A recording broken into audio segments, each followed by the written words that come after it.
guys, ito yung mga ginagawang mga tornilyo, alambre, welding rod, cyclone wire, steel matting. Yan guys, yung ginagawa yung wire rod na plain wire rod.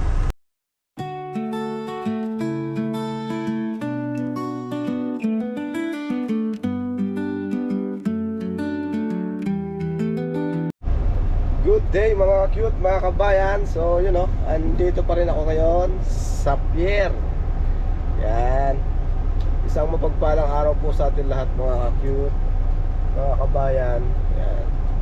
So hindi po tayo gano'n nakakapag-upload ngayon, gawa ng tayo ay busy. So paano na ako, pasundot-sundot na lang ako sa video natin ngayon, sa vlog. At nandito pa rin po tayo ngayon sa Manila, sa pier. So katunayan, dito ako sa loob ng harbor. Ayan guys, may mga dumaong na naman na barko.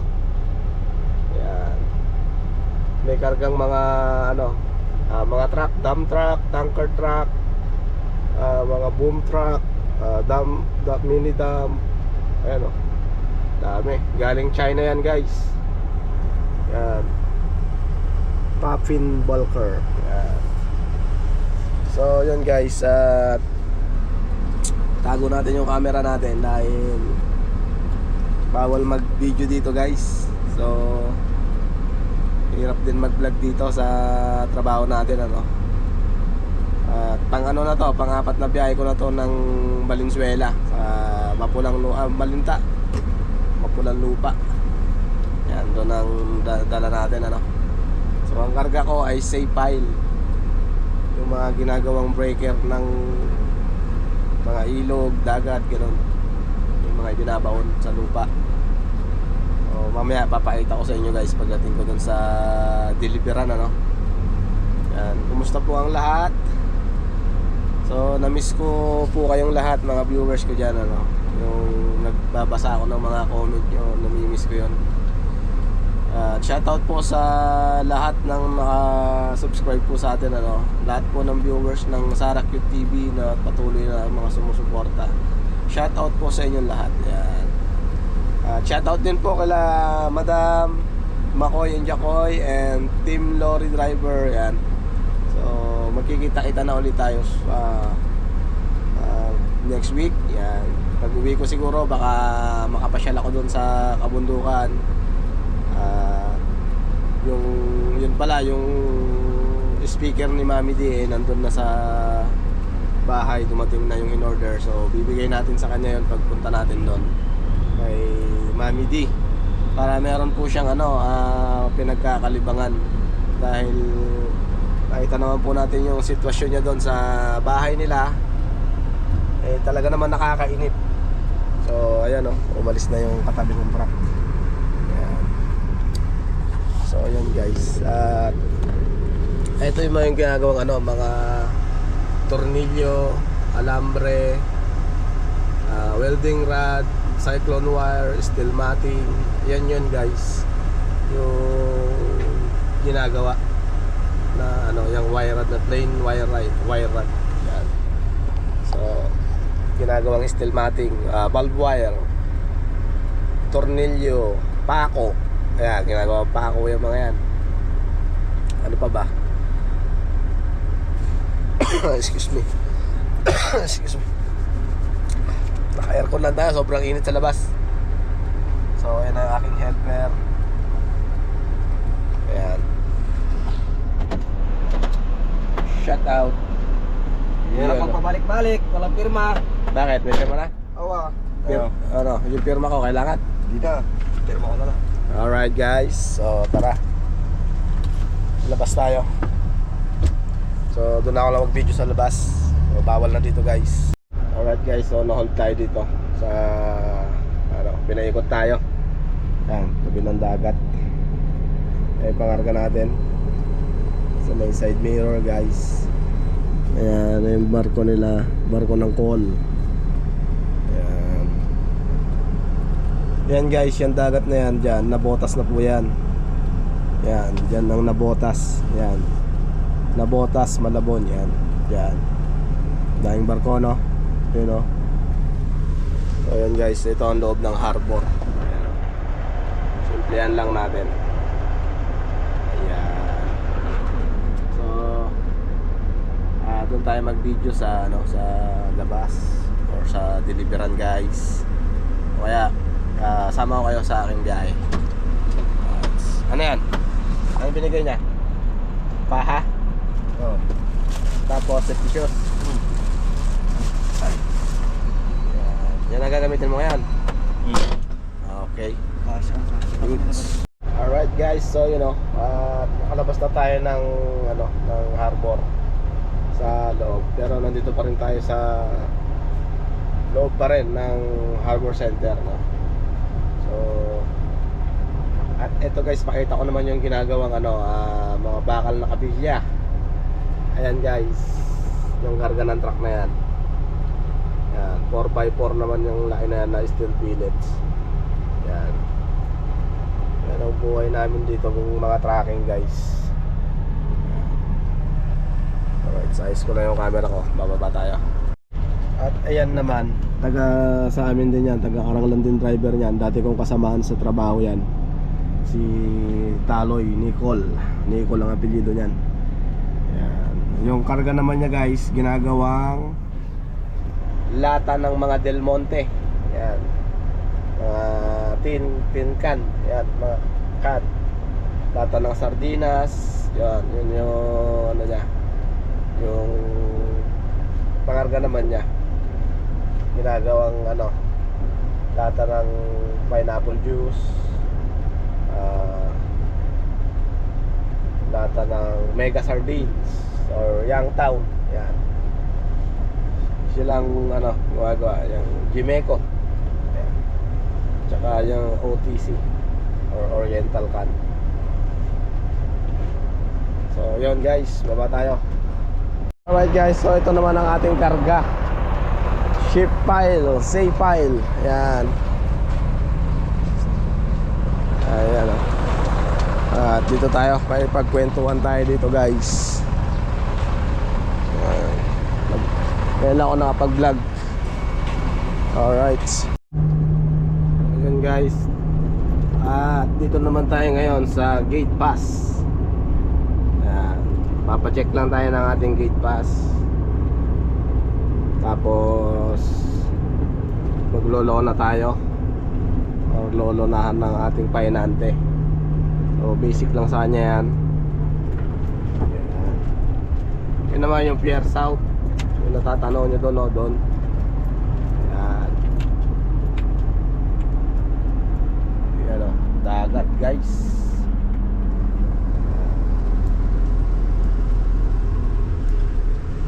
Alright. So dito chinecheck yan yung ating pangarga bago makalabas. So gagawan ng gate pass sa loob. Tapos checkin ulit dito ng gatekeeper o sa gate pass kung tama yung ating pangarga at yung bilang. So pag nagtugma-tugma sa resibo at yung bilang nila, so yun, pwede na tayo lumabas. Then yung gate pass natin, bibigay natin sa guard. Labas na tayo dito sa harbor. Ganun lang guys. Ayan o. Mabante na sila. Mabante tayo. Yan ang aking trabaho dito guys. Madali lang naman yung trabaho ko dito. Kaya lang puyat lang. Tsaka tsagaan lang. Kasi walang oras ang kain mo dito guys. Kung anong oras ka matapat na kakain, yun lang talaga. Dahil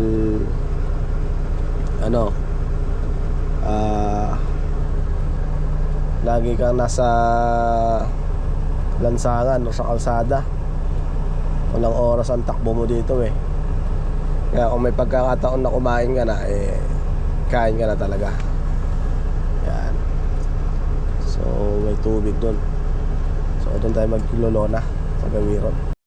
So yun guys, nakalabas na tayo ng harbor. So dito tayo ngayon sa tapat ng Pittsburgh. Yan. So na-stop tayo, stoplight. Yo. Yan o. Alright, update guys. Pagka nandun na kami sa ating pupuntahan. So yun guys, nandito na tayo ngayon sa Caloocan, 5th Avenue. Ayan o, stoplight. Yan. So dito tayo ngayon guys, 5th Avenue, Caloocan. Yan yung LRT guys o. Yan. At itong mga hot rolled cold na to, coil, biyahe niyan, may Kawayan, Bulacan. Yan. Mga ginagawang yero naman yan. Karga niyan guys. Galing din yan ng harbor. So yun. At giniginaw daw yung aking helper. Hindi sanay sa aircon. Giniginaw ka taong? Ha? Malamig. Malamig daw guys. Yan. Sakit na ng braso ko. Yung pagkalaglag ko dito. So alright guys, update ulit kami pagka nandun na kami sa deliveran. Alright, let's go. Alright guys, good day ulit. So dito na tayo, kanina pa sa deliveran. So nakatulog tayo, naligo tayo. Nag-shower ako dun sa nila, sa CR nila. So nakaligo ulit tayo guys. At parehas pa rin nung long sleeve natin yung sinuot ko. So long sleeve ni Madam Joanne naman to. Ayan. So puro long sleeve ang binigay niya sa akin. At bukas huling karga na natin dito guys. So mayayari na yung pangarga dito bukas. Isang biyahe na lang to bukas. Baka umuwi na ako ng Sabado ng umaga. Yan, naka-aircon lang tayo guys. Pakalin sana, nakainit sa labas. So, pakita ko yung karga natin Ayan o. Ayan guys. At sa kabila naman yung pinsan ko naman yan. Ayan, matulog din siya dun sa truck niya. Kaya lang walang aircon yung truck niya. So magkaiba kami ng kumpanya guys. So, pero isa lang ang ang pinagdadalahan namin ng mga bakal. Deliveran. Yan. Haba na uli ng buhok natin kailangan natin magpagupit na. Pagdating natin papagupit tayo guys. So, at kumusta po ang lahat guys? So na-miss ko kayo. Yan. Dito lang tayo ngayon sa work muna guys. Time check is 5:30. So dumating tayo kana dito ng 11:30 guys. So hindi na ako nakapag-video noon. Nakaiglip ako dahil kagabi hindi ako natulog. Or hindi ako nakatulog kasi sobrang ingay ng mga dumadaan na truck doon sa harbor. Doon tayo pumarada sa harbor center kagabi, sa parking doon sa holding. At nagbayad na lang tayo ng parking fee. So bali ang binayaran ko doon, magdamag. Nag-umpisa ng 11 PM. So hanggang 7 AM. Ang binayaran ko is 250 yata yun. 180 plus 250 guys. Yan. So yun.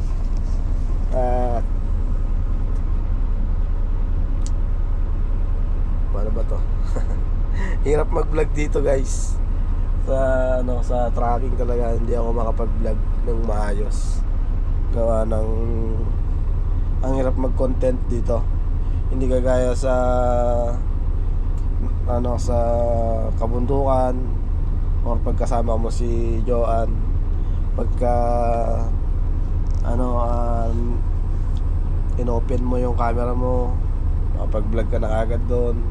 Tsaka masaya mag-vlog doon. Dito parang nalulungkot ako kaya tsaga-tsaga lang muna guys. Makakaraos din. Yan. Malapit na itong umuwi, malapit na. Ilang days na lang guys. At abangan nyo guys yung yung biyahe ko ng Bicol. Magbibicol ako gagamitin natin yung L3 ko, yung si Pre-Love. Pupunta kami ng Pulangge kasama ang mga kapatid ko. So gusto nila makita yung lola nila. Yan. Kasi nga po magkapatid lang po kami sa ina ni Sheila. So nag-isa lang namin siyang kapatid na babae. Yan. Kaya na lang, suportahan na lang natin guys yung request niya na bago siya pumunta ng Saudi, bago siya bumalik kay Nanay Sara, gusto niyang mayakap yung lola niya, makapunta uli siya ng Bicol. Kasi magmula nung dumating siya galing Saudi nung November, kasabay siya ni Joanne, umalis siya ng magto 2 years niya nang hindi nakikita yung lola niya guys. Huling kita niya nung galing siya ng Bicol noong 2023 ba? Parang ganon. Kaya pagbigyan ko na guys. Kaya abang-abang nyo guys yung yung pag-vlog ko sa travel vlog namin na yun, yung sa Bicol. Yan. At mabibiyahe ulit ako ng Bicol guys. Sa mga taga Bicol dyan, shout out sa inyo pong lahat dyan, mga kabayan, mga cute. Yan. Sa lahat po ng nanonood, shout out po sa inyo. Di ko na po kayo isa-isayin at alam ko naman po na sinusuportahan nyo pa rin ang channel ni Nanay Sara Cute TV. Yan, salamat po sa lahat po ng mga sumusuporta at patuloy na nanonood sa kahit na wala akong ganong upload, nandyan pa rin kayo na nanonood guys. So ayan nyo, babawi po ako sa pag-uwi ko. At meron po tayong ibibigay kay Madam na regalo. Abangan nyo po yun kung ano po yung regalo na yon na ibibigay po natin kay Madam Lori. Yan. So shout out Madam. Yung regalo sa'yo ni Mother dumating na. Nasa Pangasinan na. Kukunin ko na lang doon. Tumawag na sa akin kanina na nakauwi na galing ng Saudi. So pag nakuha ko na Madam, PM na lang ako sa'yo kung nasa view deck ka, siguro baka doon na kami pumunta, or sa bahay na pinapagawa ni Mami Willing. Yan. Pasensya muna kasi hindi ako nakakasama sa team. Kami ni Joanne, gawa nga nito, may busy tayo na konti-konti. medyo ano na rin, medyo okay naman na yung utol ko, okay na. Kaya siguro makasama na uli kami ni Joanne sa inyo. Miss na namin kayo guys, buong team, lahat kayo dyan. Namimiss ko na, namiss na kayo ni Joanne din. At shout out kila Ate Flor na laging nagchat-chat, nangangamusta. Okay lang naman kami, Ate Flor, Ate Cha. Yan. So see you soon. Kita-kita ulit tayo dyan, sama-sama ulit tayo. Yun nga, kay Team Lorry Driver, shout out Idol. Ingat lagi sa pagdadrive. Kay Makoy and Jacoy, yan, ingat dyan sa kabundukan. Ingat kayo lahat dyan, buong team. Kay Madam, yan. Tsaka sa Tres Marias po, yan, ingat po. Sobrang ano na ng panahon ngayon, mainit tapos biglang uulan. Kaya yung madaling tayong kapitan ng sakit pagka ganon. Kaya ingat-ingat po mga ka-cute, kabayan. So, at sa lahat din po ng mga viewers, syempre mag-ingat din po tayo.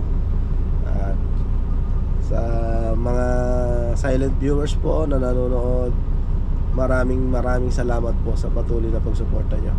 At kahit na hindi po ako gano'n nakakapag-upload sa ngayon, ay nandyan pa rin po kayo pagka nag-upload ako, nanonood pa rin kayo. Salamat po, salamat.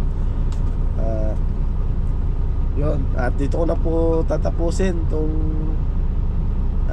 video na to, na ang vlog na to, na kahit hindi naman ka-vlog no? Yan. Wala po kasi ako ibang ma-content dito dahil gawa nga ng yun nga, sana sabi ko sa mga video ko na bawal nga mag-video dito. Tapos isa pa, hindi rin ako makapag-edit gano. Gawa ng wala rin akong ganong signal sa so naglulo ko yung yung cellphone ko na pinang-e-edit, kaya hindi rin ako makapag-edit gano. Kaya nakita nyo po yung last na upload ko, cellphone lang na isa po ang gamit ko doon. Kaya ayun, ito po, itong video na to, subukan ko pong may edit sa cellphone na isa, kung kakayanin ng ng storage niya. So yun, at ingat po sa atin lahat. Dito ko na po tatapusin itong video na to. So ingat po ang lahat. God bless us all. Ingat po guys. Alright, see you next vlog na lang mga cute, mga kabayan. Bye bye.